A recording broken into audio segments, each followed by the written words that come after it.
নমস্কার সম্মানীয় দর্শক মণ্ডলী এবং শিক্ষক সাথী। টেট ইস্যুতে রাজ্য সহ গোটা ভারতবর্ষ তোলপাড়।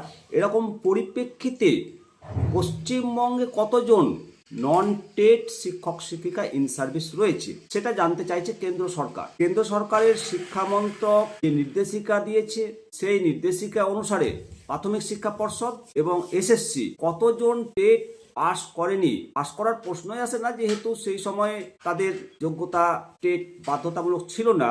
তো বর্তমানে কতজন নন টেট হিসাবে ইন সার্ভিস রয়েছেন তাদের তথ্য নিচ্ছে।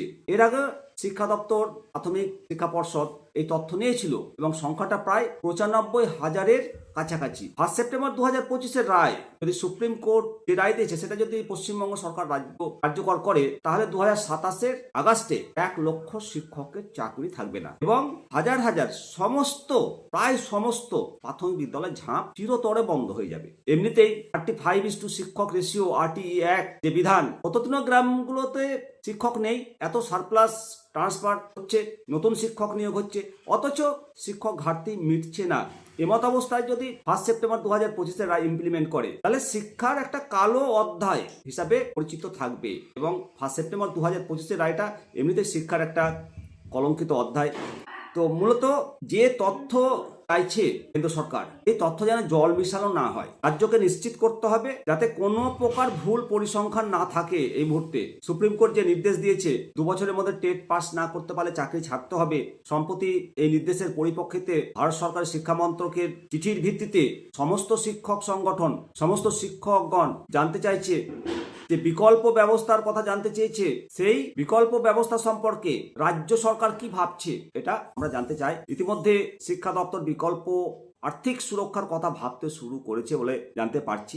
পুরো একটা ভ্রান্ত নীতির ওপর একটা ভ্রান্ত সংশোধন দিয়ে শিক্ষকদেরকে এইভাবে বিপদের মুখে ঠেলে দিয়েছে। মূলত 3/9/2001-এর আগে যারা নিযুক্ত তাদের কেউ এই আইনে আনা হয়েছে এবং RTE অ্যাক্ট 2009-এর পূর্বে যারা নিয়োগ তাদেরকেও এই আইনের আনা হয়েছে। এই রেট্রোস্পেক্টিভ ইফেক্ট কোনো মতেই কাম্য নয়। এটা একটা আইনি ভুল ব্যাখ্যা, এটা একটা আইনি ত্রুটি। এই আইনি ত্রুটি ভারত সরকার অর্ডিন্যান্স জারি করুক সংশোধনের জন্য, তাহলেই সমস্ত সমস্যার সমাধান হবে। অবশ্যই সমস্ত দর্শক মণ্ডলী, শিক্ষক শিক্ষিকাগণ, অভিভাবকবৃন্দ, ছাত্রছাত্রীবৃন্দ প্রত্যেকেই কমেন্ট সেকশনে কমেন্ট করুন। এতে যে শুধুমাত্র শিক্ষকরা বিপদে পড়ছে তাই নয়, আগামী প্রজন্মের পাঠরত ছাত্রছাত্রীদের, সমস্ত যারা বর্তমানে স্কুলে পাঠরত আছে তাদের মনে একটা অন্ধকারময় অধ্যায় শুরু হয়ে যাবে এই আইন কার্যকর হলে। ভালো থাকবেন। অবশ্যই আপনাদের বলিষ্ঠ মতামত, বলিষ্ঠ যুক্তি কমেন্ট সেকশনে কমেন্ট করবেন। জয় হিন্দ, জয় ভারত।